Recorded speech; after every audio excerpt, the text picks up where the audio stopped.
Hi everyone, welcome to our channel Let's Learn Daily. இந்த வீடியோவில் என்ன பார்க்க போகிறோம் அப்படின்னா 12th ஸ்டாண்டர்ட் லெசன் 2ல இருக்கிற Wheatstone Bridge அப்படின்ற டீட்டெயில் பார்க்க போகிறோம். ஸோ வந்து இம்பார்ட்டன்ட் டீட்டெயில். ஸோ அதுக்குரிய டயக்ராம் இது அண்ட் இது வந்து அதோட டெரிவேஷன். ஸோ இது எதுக்கு யூஸ் பண்ணுறாங்கன்னு ஃபஸ்ட் பார்த்துக்கோம். ஸோ இதோட மெயின் அப்ளிகேஷன் என்ன அப்படின்னா அன்னோன் ரெசிஸ்டன்ஸ் வேல்யூவை ஒரு கொடுத்துருக்க சர்க்யூட்டில் கண்டுபிடிக்கிறதுக்காக யூஸ் பண்ணுறது. ஸோ நிறையா சர்க்யூட் கனெக்ஷன் இருக்கும்போது ஒருவேளை அது பிரிட்ஜ் ஃபார்மேட்டில் இருந்தது அப்படின்னா அதில் இருக்கிற அன்னோன் ரெசிஸ்டன்ஸ் வேல்யூவை நோன் ரெசிஸ்டன்ஸ் யூஸ் பண்ணி எப்படி கண்டுபிடிக்கிறதுன்றதை பேலன்சிங் கண்டிஷன் யூஸ் பண்ணி நம்ம கண்டுபிடிச்சிக்கலாம். ஸோ அதுதான் இதோட மெயின் அப்ளிகேஷன். ஸோ இதோட டயக்ராம் பார்த்தீங்க அப்படின்னாலே இது ஒரு பிரிட்ஜ் ஃபார்மேட்டில் இருக்கும். ஸோ பார்த்தீங்கனாலே தெரிஞ்சிருக்கும். ஸோ அதனால இதுக்கு வீட்ஸ்டோன் பிரிட்ஜ் அப்படின்னு நேம் வச்சுருப்பாங்க. ஸோ இதில் 4 ரெசிஸ்டர்ஸ் இருக்கும். P, Q, R, S. இந்த 4 ரெசிஸ்டர்ஸ் இருக்கும். அதோடைய ரெசிஸ்டன்ஸ் தான் P, Q and R and S.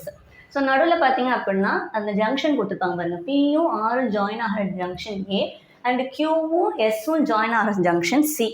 அதே மாதிரி P and Q ஜாயின் ஆகிற junction B and R and S join ஆகிற ஜங்ஷன் D. ஸோ இந்த B அண்ட் Dக்கு நடுவில் தான் ஒரு கேல்வனோமீட்டர் கனெக்ட் பண்ணியிருப்போம். ஸோ கேல்வனோமீட்டர் என்ன பண்ணும், கரண்ட் ஃப்ளோ ஆகிற டேரக்ஷனை மென்ஷன் பண்ணும். ஸோ அதுக்காக யூஸ் பண்ணுறது. ஸோ இப்போது உங்களுக்கு P வழியாக ஃப்ளோ ஆகிற கரண்ட் I1 அண்ட் R வழியாக ஃப்ளோ ஆகிற கரண்ட் I2 அண்ட் Q வழியாக I3, S வழியாக I4. இந்த கரண்ட் எல்லாம் அது வழியாக ஃப்ளோ ஆகிக்கிட்டு இருக்குது. அதே மாதிரி கேல்வனோமீட்டர் வழியாக ஃப்ளோ ஆகிறது IG. So external A and C ஜங்ஷனில் ஒரு பேட்டரியை கனெக்ட் பண்ணியிருக்கோம். ஸோ அதில் ஒரு இன்டர்னல் EMF இருக்கும். ஓகேவா? ஸோ இதுதான் உங்களுடைய ஹோல் சர்க்யூட். ஸோ அப்போது இதில் ஃப்ளோ ஆகிற கரண்ட் I தான் என்ன ஆகுது, இங்கே I1 I2 அப்படின்னு A ஜங்ஷனில் பிரியுது. ஸோ ஆல்ரெடி I2 மென்ஷன் பண்ணனால B ஜங்ஷனில் போனதுக்கப்புறம் அது I3 மாறும். இங்கே வந்து I4ன்னு மாறுது. ஸோ இந்த கரண்ட் வேல்யூ மாற்றினீங்கன்னா அதுக்கேற்றப்பல இந்த ஈக்குவேஷன்ஸ்லேயும் சேஞ்சஸ் இருக்கும். ஸோ உங்களுக்கு குழப்பாமல் நீங்களாக போட்டுருவீங்க அப்படின்னா கரண்ட் உங்களுக்கு ஆர்டராக போட்டுக்கோங்க. அப்படி இல்லை குழப்பம் அப்படின்னு நினச்சிங்கன்னா புக்கில் உள்ள மணிக்கு போட்டுக்கோங்க, அதான் best. So Kirchhoff current rule and voltage ரூல்னு 2 இதில் அப்ளை பண்ணியிருப்போம். ஸோ பார்த்தீங்கன்னாலே தெரியும், current rules and voltage rule. Current rule அப்படின்றது என்ன அப்படின்னா, ஒரு சர்க்யூட் இருக்குன்னா அதில் எப்படினாலும் ஒரு ஜங்ஷன் இருக்கும். ஸோ அந்த ஜங்ஷனுக்கு உள்ளே வர்ற மாதிரி இருக்கிற உள்ளே வர்ற கரண்ட்டை வந்து பாசிட்டிவ்னு எடுத்துக்கணும். ஜங்ஷன்லேருந்து வெளியே போகிறது வந்து நெகட்டிவ். அப்போது பெஸ்ட்டாக சொல்லணும் அப்படின்னா வீட்டுக்குள்ளே வந்தால் பாசிட்டிவ், வீட்டிலேருந்து வெளியே போனால் நெகட்டிவ். ஸோ அந்த வீடுன்றது என்னது, உங்களுடைய ஜங்ஷன். ஸோ அப்போ கரண்ட் ரூல் படி என்னது, டுவர்ட்ஸ் த ஜங்ஷன் வந்துச்சுன்னா பாசிட்டிவ். ஸோ டுவர்ட்ஸ் அப்படின்னா பாசிட்டிவ். அதே இது அவே ஃப்ரம் ஜங்ஷன் போச்சு அப்படின்னா அது நெகட்டிவ். ஸோ அப்போ ஜங்ஷன் பியில் பாருங்கள் என்னென்ன கரண்ட் வருது, I1, IG and I3 3 current இருக்குது. ஸோ IB பார்த்து எது வருது, B பார்த்து I1 டுவர்ட்ஸ் த ஜங்ஷன் போகுது. அதேமாதிரி IG பாருங்கள் ஜங்ஷன்லேருந்து வெளியே வருது, I3யும் ஜங்ஷன்லேருந்து வெளியே வருது. அப்போ I1 மட்டும் positive, IG and I3 negative.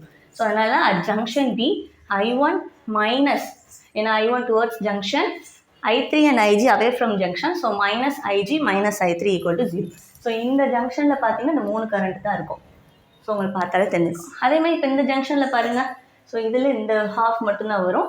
So இப்போ I2 திரும்ப IG I4 இதனாலும் இருக்கும். அதே இது டுவர்ட்ஸ் த ஜங்ஷன் பார்த்தீங்கன்னா I2 IG வருது, ஆனால் I4 வந்து ஜங்ஷன்லேருந்து வெளியே போகுது. ஸோ I2 IGக்கு பாசிட்டிவ், I4க்கு வந்து 0. ஸோ இது வந்து கரண்ட் ரூல் வச்சு எழுதியாச்சு. இதே மாதிரி வோல்டேஜ் ரூல் என்ன அப்படின்னா, க்ளோஸ்டு லூப் வந்து கன்சிடர் பண்ணணும். அந்த லூப்பில் இருக்கிற டோட்டல் EMF உடைய வேல்யூ 0. EMFன்னு என்னது, உங்களுடைய பொட்டன்ஷியலை தான் அதுவும் மென்ஷன் பண்ண போகுது. ஸோ அது இன்டர்னல் சர்க்யூட்குள்ளே இருக்கிற அந்த வோல்டேஜ் டிஃப்ரென்ஸ் தான் என்னது, EMF. ஸோ அப்போது இந்த லூப் ஒன்று, அதேமாதிரி இந்த ஹோல் லூப் ஒன்று, 2 லூப் கன்சிடர் பண்ணியிருப்பாங்க.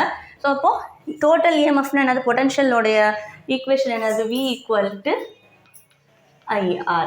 So current into resistance. அப்போ இங்கே I1P, இந்த இடத்துல I2R, இங்கே I3Q, இங்கே I4S, அதுமாதிரி இந்த இடத்துல IGG. ஏன்னா கேல்வனோமீட்டரோட கரண்ட் வந்து IG, அதோடைய ரெசிஸ்டன்ஸ் வந்து Gன்னு சொல்லி எடுத்துருப்போம் முதலேயும். ஓகேவா? ஸோ அப்போ ஃபஸ்ட்டு இந்த லூப் கன்சிடர் பண்ணிக்கலாம். ஸோ இந்த லூப் ஓகேவா? அப்போ ABDA இந்த லூப்பில் என்னென்ன கரண்ட் போகுது, I1R இப்படி போயிட்டு ரிட்டர்ன் ஆகுதா. ஸோ இந்த இதுதான் உங்களுடைய கரண்ட் ஃப்ளோ ஆகிற லூப். ஸோ அப்போது IGG மறுபடியும் இங்கே போகும்போது பாருங்கள் I2 மட்டும் ரிவர்ஸில் வருது. ஸோ இப்படி போய் இந்த டைரக்ஷனில் வந்து இட் ரிட்டர்ன் போகும்போது I2 மட்டும் நெகட்டிவில் வருது, அதாவது ஆப்போசிட் டைரக்ஷனில் வருது. ஸோ இப்போ என்ன வரும், I1P plus IgG minus I2R equal to 0. அப்போ இது மட்டும் என்ன ஆயிரும், உங்களுக்கு நெகட்டிவாக வருது, ஏன்னா போகிற டைரக்ஷனுக்கு ஆப்போசிட் டைரக்ஷனில் வருதுனால. இப்போ அதே இது இந்த ஈக்குவேஷன் எழுதியாச்சு. நெக்ஸ்ட் ஈக்குவேஷன் வந்து ஹோல் லூப்பை வச்சு நம்ம கன்சிடர் பண்ண போகிறோம். அப்போ ஹோல் லூப் வச்சு எழுதுனா என்ன வரும், இந்த இது வரும் I1R. ஸோ சேம் டைரக்ஷன் தான் IgG. இது பாருங்கள் ஆப்போசிட் டைரக்ஷன் வருது, நம்ம இப்படி போகிறோம் ஆனால் இது ஆப்போசிட்டில் வருது. So I4S. திரும்ப இங்கே பார்த்தீங்கன்னாலும் I2Rம் ஆப்போசிட்டில் வருது. ஸோ அந்த லாஸ்ட் ரெண்டும் நெகட்டிவில் எழுதியிருப்போம். முதல் ரெண்டு பாசிட்டிவ், லாஸ்ட் ரெண்டு நெகட்டிவ். ஓகேவா?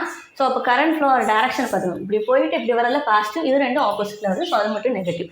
ஸோ இப்போ நமக்கு எப்போ பேலன்சிங் கண்டிஷன் வரும் அப்படின்னா, இந்த இடமும் இந்த இடத்துலையும் பொட்டன்ஷியல் சேமாக இருக்கணும். அதாவது பொட்டன்ஷியல் டிஃப்ரென்ஸ் 0வாக இருந்துச்சுன்னா அது பேலன்சிங் கண்டிஷனில் இருக்குது. ஸோ அதனால் அப்படி இருக்கணும்னா என்ன அர்த்தம், உங்களுடைய கரண்ட் அதில் ஃப்ளோ ஆகாமல் இருந்துச்சுன்னா பேலன்சிங் கொண்டு வந்துடும். ஸோ அப்போ அங்கே இருக்கிற ரெசிஸ்டன்ஸ் எது வருதுனால வருது, கேல்வனோமீட்டர்னால வருது. அதில் இருக்க கரண்ட் என்னது, IG. ஸோ IG வந்து 0ன்னு போட்டிங்கன்னா அதுதான் என்னது, பிரிட்ஜ் கண்டிஷன். பேலன்சிங் ஸ்டேட்டில் இருக்கும்போது இது அட்டைன் ஆகும்னு அர்த்தம். அப்போ என்ன பண்ணிக்கலாம், நம்ம இந்த இடத்துல IGக்கு பதிலாக 0 போட்டுக்கலாம், இங்கேயும் IGக்கு பதிலாக 0 போட்டுக்கலாம், நெக்ஸ்ட்டு இங்கேயும் IGக்கு பதிலாக 0 போட்டுக்கலாம். ஸோ அப்போ என்ன வரும், I1 minus IG equal to 0ன்னு இருக்கும். அப்போ I1 ஈக்குவல் டு I3. இதுதான் இங்கே எழுதியிருப்போம். ஸோ நெக்ஸ்ட் அதே இங்கே பார்த்தீங்கன்னா இது 0 போட்டிங்க அப்படின்னா இது மட்டும்தான் இருக்கும். I2 minus I4 equal to 0. அப்போ I2 equal to I4. So இது செகண்ட் ஈக்குவேஷனாக எழுதிப்போம். அதுமாதிரி இங்கே பார்த்தீங்கன்னா I1P இந்த term 0 minus I2R equal to 0. So மைனஸில் உள்ள டேர்ம் அங்கே போனால் ப்ளஸில் போகும். ஸோ இந்த ஈக்குவேஷன் கிடச்சிருக்கும். ஸோ இப்போ இந்த 3 ஈக்குவேஷனையும் யூஸ் பண்ணி நம்ம என்ன பண்ண போகிறோம்னா, இந்த ஈக்குவேஷனில் சேஞ்ச் பண்ண போகிறோம். ஸோ I1, I3, I4, I2ன்னு இருக்குல்ல, இதில் I1 அண்ட் I3 ஈக்குவல்னு போட போகிறோம். அப்போது இந்த இடத்துல I1 போட்டுக்கலாம். அதே மாதிரி I2 அண்ட் I4 ஈக்குவல் போட்டதுனால இந்த இடத்துல I2 போட்டுக்கலாம். ஸோ போட்டிங்கன்னா என்ன ஆகும், உங்களுக்கு ஈக்குவேஷன் இந்த மாதிரி மாறி இருக்கும். I1P plus I1Q equal to I2P plus I2Sன்னு இருக்கும். ஸோ ஐயை காமனாக எடுத்திங்கன்னா இந்த ஈக்குவேஷன் வரும் எங்கிட்ட. அதுமாதிரி எங்கிட்ட I2 into P plus R plus Sன்னு இருக்கும். இப்போது இந்த ஈக்குவேஷனையும் இதையும் நம்ம டிவைட் பண்ண போகிறோம். ஏன்னா I சேமாக இருக்குது, கேன்சல் பண்ணிடலாம். அதுமாதிரி எங்கிட்ட I2 சேமாக இருக்குது, அதையும் கேன்சல் பண்ணிடலாம். போட்டிங்கன்னா என்ன வந்துடும், I1 கேன்சல், I2 கேன்சல் ஆயிரும். ஸோ P/Q/P கிடைக்கும். இங்கிட்ட R ப்ளஸ் S/Rன்னு இருக்கும். அப்போ என்ன வந்துடும், இந்த P நம்ம என்னென்னு எழுதிக்கலாம், இந்த சைடு எழுதிக்கலாமா, இந்த ஈக்குவேஷன் எப்படி எழுதிக்கலாம், P/P ப்ளஸ் Q/Pன்னு எழுதிடலாம். ஸோ P கேன்சல் அவுட் ஆகி 1 ஆயிரும். அதேமாதிரி இந்த சைடு என்ன போட்டுக்கலாம், R/R ப்ளஸ் S/R. ஸோ இது வந்து கேன்சல் ஆகி 1ன்னு போட்டுக்கலாம். ஸோ இந்த ப்ளஸ் 1ம் இதுவும் கேன்சல் அவுட் ஆயிரும். ஸோ இது கிடச்சிருக்கும். ஸோ அப்போ இதை நம்ம ரீஅரேஞ்ச் பண்ணி ரெசிப்ரோக்கல் எழுதும்போது எப்படி போட்டுக்கலாம், P/Q equal to R/S. So இது ரெண்டுமே உங்களுடைய பேலன்சிங் கண்டிஷன். இல்லை ஒருவேளை நீங்கள் இந்த மெத்தடில் செய்யலை அப்படின்னா இன்னொரு மெத்தட்லேயே செஞ்சுக்கலாம். என்ன அப்படின்னா, ஸோ இங்கே P1 இந்த ஈக்குவேஷன் இருக்குல்ல, I1P plus I3Q minus I4S minus I2R equal to 0. இதில் I1P I2R ரெண்டு ஈக்குவல்னு சொல்லியிருக்கனால இந்த இடத்துல திரும்ப I1P போட்டுக்கலாம். போட்டிங்கன்னா இதுவும் கேன்சல் பண்ணிடும். ஸோ இப்போ ரிமைனிங் என்ன இருக்கும் உங்களுக்கு, இங்கே I3Q ஈக்குவல் டு I4Sன்னு இருக்கும். ஸோ இதுக்கப்புறமும் நம்ம லாஸ்ட் ஃபைனலாக என்ன பண்ணிக்கலாம்னா, இங்கே ஒரு டேர்ம் வந்துச்சுல, ஸோ இந்த டேர்மை வச்சு அதை டிவைட் பண்ணிக்கலாம். ஏன் அப்படின்னா I3யும் I1ம் ஈக்குவல். ஸோ அப்போது I1Q ஈக்குவல் டு I2Sன்னு வரும். ஸோ இதை டிவைட் பண்ணும்போது என்ன கிடைக்கும், divided by I1P divided by I2R. So cancel பண்ணிங்கன்னா திரும்ப எங்கே தான் வரும்னா இந்த ஈக்குவேஷன் எல்லாம் இதில் வந்துடும். ஸோ நம்ம டிவைட் பண்ணுறது மாற்றி போட்டு பண்ணிக்கலாம். ஸோ அப்போது நீங்கள் எந்த மெத்தடில் பண்ணாலும் ஃபைனலாக பேலன்சிங் கண்டிஷன் வந்துடும். ஸோ அதனால் நீங்கள் ரெண்டு மெத்தடில் எப்படினாலும் சால்வ் பண்ணிக்கோங்க. ஸோ இதுதான் பேலன்சிங் கண்டிஷன். ஸோ இப்போ வீட்ஸ்டோன் பிரிட்ஜில் டயக்ராம் கண்டிப்பாக போடணும், அதுக்கு மார்க் உண்டு, அதோட யூஸ் போடணும், கன்சிடரேஷன் பார்ட் எழுதிட்டு நெக்ஸ்ட்டு டெரிவேஷன் உண்டு. ஸோ இப்போ என்ன பண்ணணும், டயக்ராமில் ஜங்ஷன்லாம் கரெக்டாக போட்டு கரண்ட் ரூல் வந்து ஏக்கும் பிக்கும் அப்ளை பண்ணணும். அதே மாதிரி போட்டால் வோல்டேஜ் ரூல் வந்து ஏபி பிஏ இந்த இதுக்கும் ABCDA இந்த லூப்புக்கும் அப்ளை பண்ணோன்னா 2 3 4 ஈக்குவேஷன் வரும். பிரிட்ஜ் கண்டிஷனில் இருந்தால் தான் இது பேலன்ஸ்டாக இருக்கும். ஸோ ஐஜியோட வேல்யூ 0ன்னு 4 ஈக்குவேஷனில் 3 ஈக்குவேஷன் சப்ஸ்டியூட் பண்ணிட்டு அந்த 3ஐயும் 4th ஈக்குவேஷனில் சப்ஸ்டியூட் பண்ணிங்க அப்படின்னா கடைசி இருக்கிற இந்த ஈக்குவேஷனால் டிவைட் பண்ணும்போது உங்களுக்கு பேலன்சிங் கண்டிஷன் கரெக்டாக வந்துடும். ஸோ இதை யூஸ் பண்ணி அன்னோன் ரெசிஸ்டன்ஸோடைய வேல்யூவை நம்மளால் கண்டுபிடிக்க முடியும். ஸோ அந்த டெரிவேஷன் டெரைவ் பண்ணி பாருங்கள், இல்லைனா கொஞ்சம் கன்ஃபியூஸ் ஆகிற மாதிரி இருக்கும். ஸோ இதில் ஏதாவது டவுட்னா கேளுங்க. தேங்க்யூ.